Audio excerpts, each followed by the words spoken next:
Hello and welcome. I'm your host Elizibar, and it's another day, another Marvel True Believer book. Man, I love these things. This was a hoot. I was a little leery because just take a look at what the Green Goblin is writing here. It's a broomstick. I'm so used to the Green Goblin writing his like flying sled thing because that's how he's always depicted in the books I've read. So seeing him on that is kind of ridiculous. It really fits the goblin motif a little bit more because it's kind of like, witchy magicy, which I like. And then there's the enforcers, who I kind of forget exist. And then the Hulk. Crazy. So Spider-Man versus five dudes. So we start off here, and I gotta say, the boldness of Marvel, their confidence here is fantastic. Only the Merry Marvel madmen could have dreamed him up.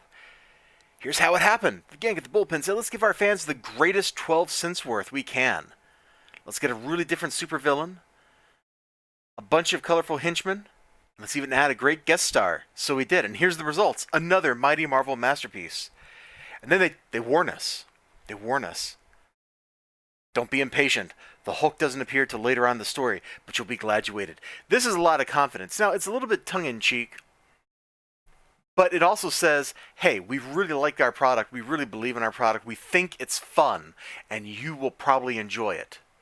And there's a little like self-mocking in some of this text. It's a very gentle, calling yourself a madman, like stuff like that. Trying to tell people you're trying to give them the best value for their money. It's good stuff. It's inspiring because it makes you go, wow, this is going to be that good, huh? And even though this has nothing to do like with where the story starts, this is a great first page. If you're going to do like a recap page, like a lot of modern comic books do, do this with your recap page. Put a cool like action shot and have your recap text, just like this. It would change my opinion about recap pages completely. So we start off with the Green Goblin in his laboratory. At last! My flying broomstick is finished! Whee! Then he meets the enforcers, who Spider-Man had defeated apparently previously in issue 10. Thanks, editor. But this is a mistake. Okay, I'm now ready to give the four of you your orders. There's only three enforcers. I'm finding a mistake in a 60-year-old comic book. That's what I'm talking about. So the Green Goblin has this crazy, crazy plan. He talks to this Hollywood mogul, and he's like, yo, I can get you Spider-Man, bro, and then we can make a movie. And myself and these other guys, it'll be a movie about us fighting Spider-Man. He's like, dollar signs. You might as well have just like drawn dollar signs over his eyes right there. In fact, if it was a little more of a comical comic book, you would have. The Enforcers are kind of weird, and they're not really my favorite like Marvel villains, even as like D-listers go. But you know what? As henchmen, I think they do okay. Like they should never be the main threat, but as dudes that hire on to work with some other villain, like I'm okay with them. So Green Goblin goes and he finds Spider-Man, and he tells Spider-Man all about that contract offer. Also, there's high school drama, of course. Peter Parker is such a jerk. It's amazing anybody at his school likes this kid. Beat what time? You got about as much chance with her as Khrushchev has with J. Edgar Hoover. Womp womp! Oh, man. Sorry, I was just looking at his reaction right here to the little force lines. He's like, whoa! His head's like, whoa, I can't handle this! It's kind of fun. Anyway, Spider-Man goes, he signs the contract, and naturally,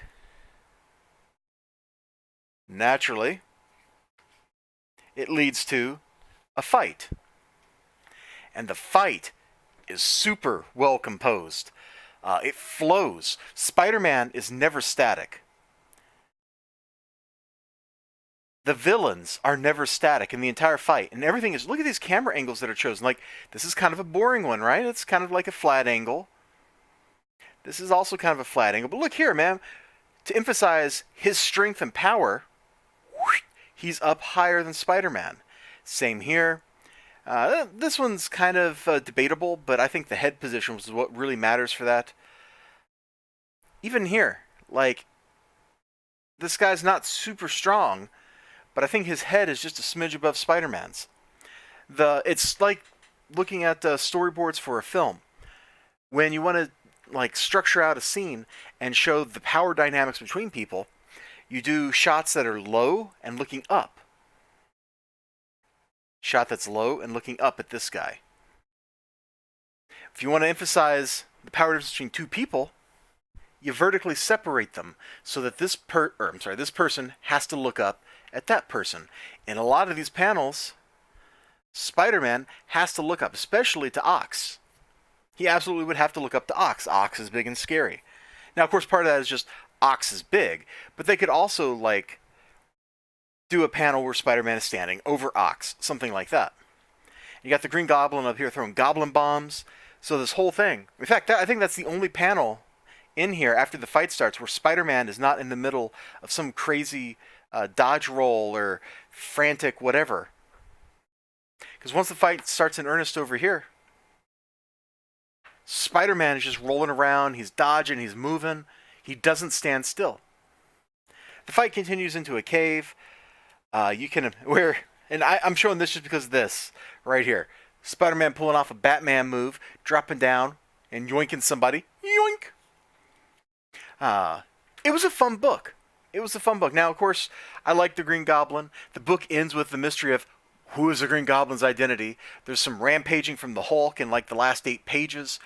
There's like half of this book is just a straight up action sequence, and it's dope. There's a little bit of like tension deflating from the action. You know, you step away from the action. There's a page in there that's like back at the Daily Bugle where J. Jonah Jameson had sent Peter Parker to try to cover the movie. For $1, this was great. I think inflation adjusted, the 12 cents this originally cost is more than $1, so you're getting a better value than some kid did a long time ago. Now, of course, the problem is the actual original Spider-Man 14, I think it said it was 14. I wouldn't know, I don't own it.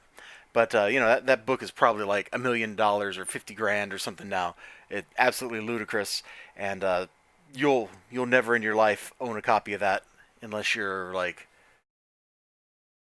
I don't know, Keanu Reeves or something. But for $1, you can get this pretty cool story in print. I had fun reading it, and if you like classic superhero stuff, I think you'll have fun reading it. I haven't really talked about the writing or the art. It's very 60s Marvel. If you understand how Stan Lee wrote, then you know exactly what you're in for. If you don't, there's lots of text on the pages, and a lot of the text wasn't written directly by him. It was just filled in by other people, but because he writes the Marvel way, where it's like, all right, on this page, the Green Goblin is going to make a deal with a movie director to make a Spider-Man movie, and then Steve Ditko comes in and fills all this stuff out, and then fills in all the text, like that. But the art is pretty solid. There's some things I don't really like how some of the Green Goblin stuff looks. I also don't really care. So there you go. Check it out. $1. Great value. I will see you all next time. Have a great day. Remember to like, comment, subscribe, all that good stuff. Until then, bye-bye.